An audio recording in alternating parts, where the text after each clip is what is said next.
अलग बैठक त्र्यंबकेश्वर में होती थी और 3 वैष्णवों की नासिक में बैठक होती थी, लेकिन मुख्यमंत्री माननीय देवेंद्र जी फडणवीस जी के विशेष आग्रह और विनती के बाद सभी महंतों ने एक साथ आकर कुंभ की बैठक नासिक में करने का फैसला लिया है। सभी 13 अखाड़ों के राष्ट्रीय अध्यक्ष और उनके राष्ट्रीय प्रतिनिधियों के साथ माननीय मुख्यमंत्री जी आज बैठक करेंगे। उनके सुझाव सुने जाएंगे, उनकी ओर से क्या, सरकार की ओर से उनको क्या सुविधाएं देनी है उसका निवेदन भी आज वे करेंगे। और नासिक महाराष्ट्र का कुंभ विश्व में बहुत ही बड़े पैमाने पर और बहुत ही प्रभावी कुंभ हो, यह जो माननीय मुख्यमंत्री देवेंद्र फडणवीस जी की इच्छा है वह कुंभ का शंखनाद आज की बैठक में होगा।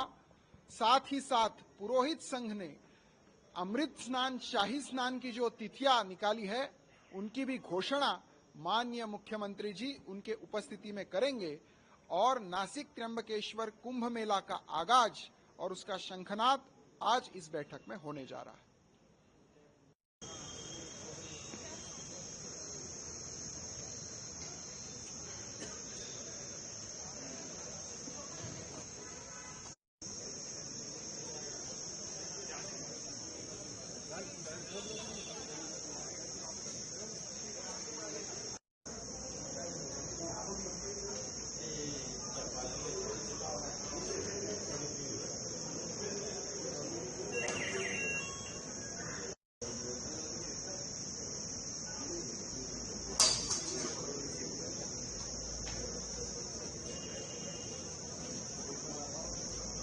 प्रथम आप लोगों को माननीय मुख्यमंत्री को बहुत बहुत अभिनंदन देता हूँ। जो प्रयागराज कुंभ मेला के बाद हम लोग की प्रयत्न था नासिक कुंभ मेला की अमृत स्नान की तारीख डिक्लेयर करने के लिए, आज वो शुभ मुहूर्त आ गया। हमारे अखिल भारत श्री पंच तीनों अन्य अखाड़ा की वैष्णव साधु यहाँ आ चुके नासिक में। हमारे जो त्र्यंबक की जो भी 10 अखाड़ा वो भी आ चुके हैं, अब बस निकल रहे। थोड़ी देर में माननीय मुख्यमंत्री आएंगे। जो हम लोग की मुहूर्त निकालने का समय था तो आज माननीय मुख्यमंत्री के द्वारा ये अमृत स्नान की पर्व स्नान की तारीख डिक्लेयर किया जाएगा।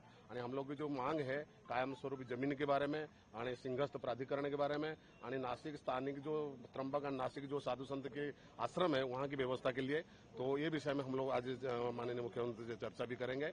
जो भी जैसे होगा तो हम लोग आगे की तैयारी प्रशासन के साथ अखाड़ा सभी लोग मिलकर हम लोग प्रशासन काम करेंगे। ये कुंभ को नियोजन जो बढ़िया से हो। नासिक जो परंपरा से रेकर्ड है, नासिक सबसे अच्छा कुंभ मेला होता है, तो उसको ध्यान रखते हुए हम लोग सभी 13 अखाड़ा ने मिलकर हम लोग चर्चा करेंगे। आप नासिक में समन्वय कर रहे हो सारे साधुओं का, किस तरह से भोजन व्यवस्था है, अन्यत्र व्यवस्था है, क्या रहेगा? नहीं, हम लोग यहाँ माननीय मुख्यमंत्री के साथ में पहला बार है 13 अखाड़े की मीटिंग एक साथ में नासिक में हो रहा है, ये आनंद की बात है। दूसरी बात, जो महाराष्ट्र की परंपरा है तो महाराष्ट्र की परंपरा को ध्यान रखते जो महाराष्ट्र की व्यंजन है तो भोजन व्यवस्था हम लोग आए हुए 13 अखाड़े के सभी संत मेहंदू कराने के लिए कोशिश करेंगे। बढ़िया से निर्विघ्न साथ चर्चा भी होगा। जो जिसकी जो विचार है, जो मन में है, सभी अखाड़े के अपने प्रस्ताव लिखित स्वरूप में हो, चाहे अपने वहाँ मुख्यमंत्री सामने बोलेंगे। जो विचार होगा आगे के हम लोग काम करेंगे। सब शाही स्नान ये नाम न रखते हुए अमृत स्नान दिया जाए, ऐसा कल तय हुआ है, क्या उसके पीछे वजह है? इसके कारण ये पिछले आपको पता होगा प्रयागराज में कुंभ मेला हुआ था जिसमें शाही स्नान को नाम काट के अमृत स्नान रखा गया था।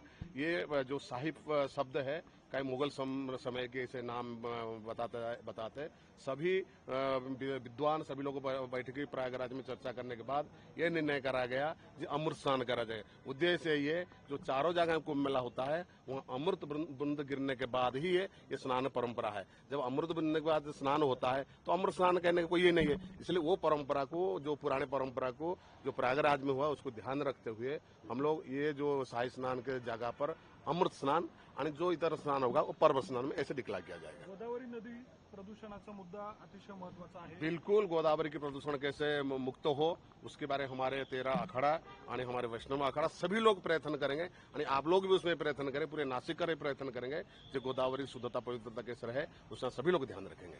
मिरवणूक को क्या नाम देंगे? मिरवणूक को क्या? शाही स्नान हो गया तो शाही मिरवणूक को क्या बोलते? तो अमृत मिरवणूक को रखा जाएगा, तो वो उसके हम लोग चर्चा करेंगे। हमारे तीनों अखाड़ा वैष्णव का अखाड़ा चर्चा करेंगे, उसमें आपको बताएंगे। सर्वप्रथम हमारे जो तीनों अमृत स्नान वो तारीख माननीय मुख्यमंत्री द्वारा डिक्लेअर किया जाएगा आणि 13 आखाड़ा की सभी प्रतिनिधि यहाँ आए हैं आणि सिंहस्थी की संदर्भ में चर्चा करेंगे आणि सिंहस्थी काम कैसे निबिंग साथ हो और जल्दी हो ये विषय में माननीय मुख्यमंत्री साथ ही चर्चा होगा और कायम स्वरूपी जमीन के बारे में चर्चा होगा।